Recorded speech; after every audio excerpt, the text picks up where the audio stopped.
ছোট পর্দার জনপ্রিয় মুখ ফারহান আহমেদ জোবান এবং আয়েশা খানকে কেন্দ্র করে শুরু হয়েছে আলোচনা সমালোচনা এবং ভিন্ন ধরনের ট্রল। বর্তমানে এই জুটির একটি নাটকের দৃশ্য সামাজিক যোগাযোগ মাধ্যমে ছড়িয়ে পড়তেই নেট দুনিয়ায় শুরু হয় ব্যাপক বিতর্ক। তাদের ঘনিষ্ঠ মুহূর্তের কিছু ছবিকে ঘিরে অনেকেই ক্ষোভ প্রকাশ করে বলেছেন, বাংলা নাটক আগের মতো আর পরিবারের সঙ্গে বসে দেখা যায় না।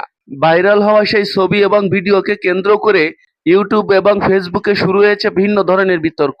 অনেকে বলেছে নাটকের নামে অশ্লীলতা শুরু হয়েছে, আবার কেউ কেউ বলেছে এই বিষয়গুলোকে অকারণে বড় করা হচ্ছে। অন্যদিকে এই বিষয়টিকে কেন্দ্র করে বড় ধরনের মন্তব্য করে বসলেন ফারহান আহমেদ জোবান। এই ছবি এবং ভিডিও নিয়ে জোবান বলেন, একজন গুণী শিল্পীকে ঘিরে এই ধরনের অসম্মানজনক মন্তব্য করা উচিত নয়। জোবান আরো স্পষ্ট করে জানান, নাটকের একটি অংশ কেটে নিয়ে ভাইরাল করে পুরো কাজকে অশ্লীল বলাটা অন্যায়। জোবান বলেন, সমালোচনা থাকতেই পারে, তাই বলে কাউকে হেয় করে বা ব্যক্তিগত আক্রমণ করে কথা বলা উচিত নয়। জোবানের মতে, সোশ্যাল মিডিয়া সম্পর্কে না জেনে না বুঝে অনেকে বিভিন্ন ধরনের খারাপ মন্তব্য করে, যেটা শিল্পীদের জন্য অসম্মান এবং কষ্টদায়ক।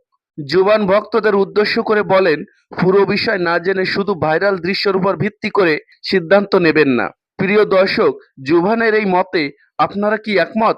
অবশ্যই কমেন্টে জানাতে ভুলবেন না। ধন্যবাদ।